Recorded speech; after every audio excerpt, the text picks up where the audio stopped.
Reforming Texas's bail practices has been an ongoing battle. Late last year, a federal judge signed off on a legal settlement that largely ends the use of cash bail in Harris County for low-level offenses. It all started when a group of indigent misdemeanor defendants sued the county for keeping them locked up because they couldn't afford bail. The case has attracted national attention and inspired similar lawsuits. Whole states like New York now has a law that eliminates cash bail for misdemeanors and most nonviolent felonies. But not everyone is thrilled with the changes taking place. One of them joins me now. Ken Good is an attorney on the board of the Professional Bondsmen of Texas. Thank you so much for being on the program. Thank you for having me. I think the idea here is, how is it fair for a poor person to be stuck in jail and not able to pay bond when somebody who has more means with a similar crime is getting to walk free until their trial date is set? Why are you against that, or what are the problems that you see here of not reforming this system? Well, the problems that we have are, how do we process large numbers of people in our largest counties across the country out of jail, where we keep up with them, we keep track of them, and we have accountability. What we are seeing now, like in Harris County in New York, is that we're trying just release everybody, and that's increasing crime, and that's causing public safety issues. And so the problem is, we want to improve the system, but how do you improve it without making it worse? And so the reforms that we're talking about, that we're seeing in Harris County, New York, California, are actually making the system worse. So we're not about keeping poor people in jail. I mean, the bondsmen don't make money off people who stay in jail. We want to ensure that people who have a right to get out of jail get out of jail. The 11th Circuit has said if someone's poor, they have to have a hearing within 48 hours. They get an elevated status. So they're not being discriminated against, they're getting elevated.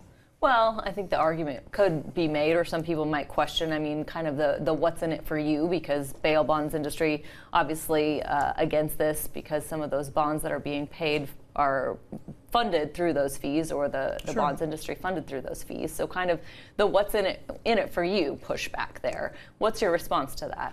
I would say that the statistics show that your family member, if they're out on a bond, has a 500% better chance of going to court if they're on a private surety bond than if they're on a PR bond. And if I have a family out on a bond, I want them to get their case resolved, and I want them to be on a private surety bond because I know that they're going to go to court a lot more often and a lot more quickly. If you're out on a PR bond and nobody's reminding you to go to court, you're a problem child is one of the reasons why you're into the system, and you don't go, and then you don't go again, and there's no accountability, which is what we're seeing in New York. Then it bleeds over into the whole system. Well, if I can get away with missing court, I can get away with committing another crime. There have been proponents, the Chief Justice Sure. here has also been, a proponent of some of this bail reform, and he's argued that not only it's just being not just too poor to get out, but there could be, if they're locked up and then reoffend because of what they've experienced in jail, and plus it costs taxpayers money. So what kind of reforms, could be seen to help alleviate some of these problems that you might be on board with? Well, I think the first thing we have to come up with is a system on how to keep track of who's in jail pre-conviction. So, for example, if bail is set and they are still in jail 72 hours later, they need to be re-magistrated before the court to find out why you're still in jail. We have an example from Bexar County where a woman was magistrated and then on a $300 bond, and months later she died in jail of natural causes, but she never got out. Current law would have required she to be released within 30 days on a PR bond. It's just nobody knew she was still there, or they weren't keeping track.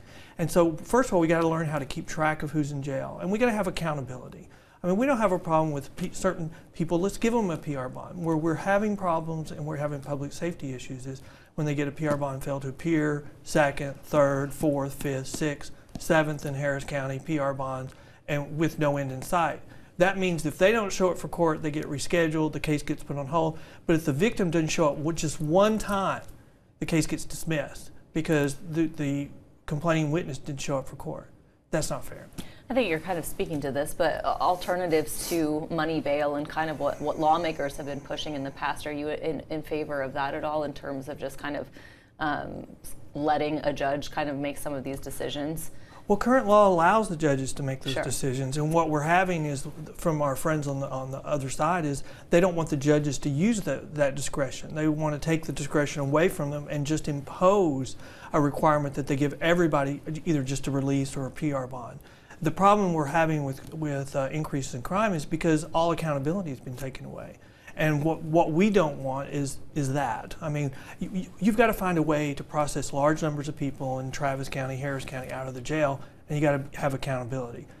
Letting everybody go doesn't do it. Using a bail schedule probably does, but setting up a system where somebody can be magistrated within 48 hours of arrest, if they're claiming poverty, to say we want a reduction in the scheduled amount, complies with the statute.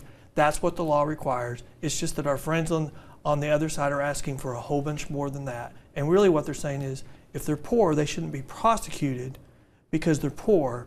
That goes to punishment, not to whether there's been a crime committed. And we don't deal with guilt or innocence. We deal just with getting them to court. That's what we've been doing for 200 years. What about the conversations, I mean, between the two sides? And, you know, we haven't seen this push from lawmakers this last time around, but there will be another push. We didn't see it pass last time around. There will be another push. Where are you in that part of the conversation? Well, we're actively engaged. We're always meeting with all the different stakeholders. We've done that in the last 2 legislative sessions. You know, you've got the governor's office wanting to make sure that we include background checks or criminal histories in any review and setting bail. You've got the others. You've got the Office of Court Administration wanting to use a risk assessment, even though as more and more research comes out, they're saying that they should not be used. And then you have our friends on the other side saying we should not hold anybody. They should just all have PR bonds. What's not being looked at is the numbers of people with felony charges that are just waiting trial.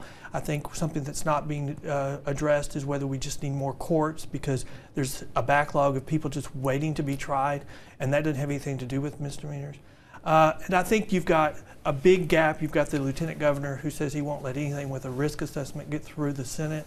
And so there's a big disparity that has to be negotiated between the different camps. And we're happy to talk. We'll talk to anybody on these issues. We feel like we're the most knowledgeable on these. We've written a lot of the bills that have been enacted in this area. So we're happy to be a resource and help. We want to make the system better. We just don't want to make it worse. Ken, good, an issue we'll continue to watch, and we'll get you back in. Thank you so much for being on the program. Oh, thank you very much for having me. Thank you.